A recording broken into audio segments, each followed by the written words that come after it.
A doctor writes, I use NVC more and more in my medical practice. Some patients ask me whether I am a psychologist, saying that usually their doctors are not interested in the way that they live their lives or deal with their diseases. NVC helps me understand what patients' needs are and what they need to hear at a given moment. I find this particularly helpful in relating to patients with hemophilia and AIDS because there is so much anger and pain that the patient or healthcare provider relationship is often seriously impaired.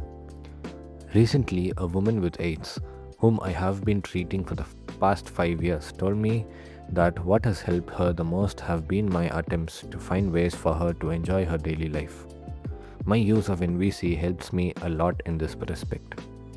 Often in the past, when I knew that a patient had a fatal disease, I myself would get caught in the prognosis, and it was hard for me to sincerely encourage them to live their lives. With NVC, I have developed a new consciousness as well as a new language. I am amazed to see how much it fits in with my medical practice. I feel more energy and joy in my work as I become increasingly engaged in the dance of NVC. A physician in Paris, France. Still others use this process in this political arena. A French cabinet member visiting her sister remarked how differently the sister and her husband were communicating and responding to each other.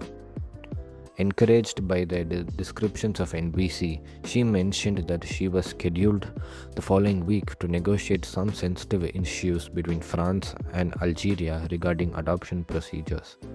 Though time was limited, we dispatched a French speaking trainer to Paris to work with the cabinet minister.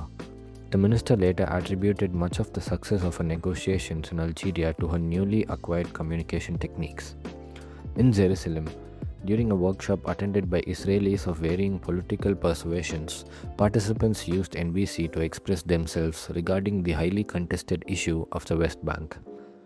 Many of the Israeli settlers who have established themselves on the West Bank believe that they were fulfilling a religious mandate by doing so, and they are locked in conflict not only with Palestinians but also with other Israelis who recognize the Palestinian hope for national sovereignty in the region. During a session, one of my trainers and I modeled a empathetic hearing through NVC and then invited participants to take turns role playing each other's position. After 20 minutes, a settler announced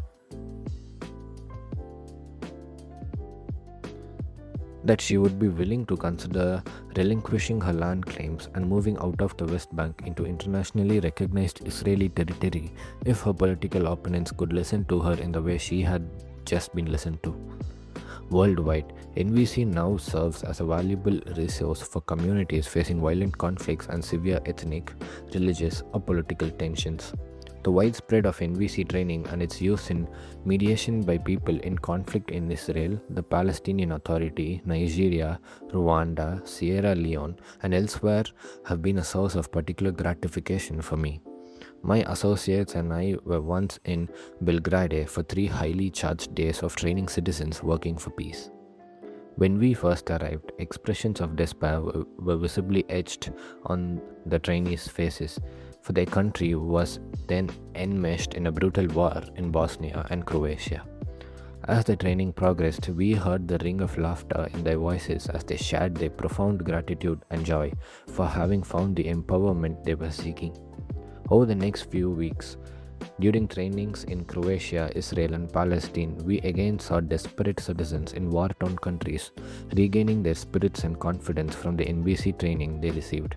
I feel blessed to be able to travel throughout the world teaching people a process of communication that gives them power and joy. Now, with this book, I am pleased and excited to be able to share the richness of non-violent communication with you. Summary: NVC helps us connect with each other and ourselves in a way that allows a natural compassion to flourish. It guides us to reframe the way we express ourselves and listen to others by focusing our consciousness on 4 areas. What are we observing, feeling, and needing? And what we are requesting to enrich our lives.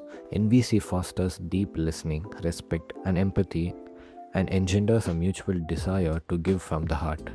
Some people use NVC to respond compassionately to themselves, some to create greater depth in their personal relationships, and still others to build effective relationships at work or in the political arena. Worldwide, NVC is used to mediate disputes and conflicts at all levels.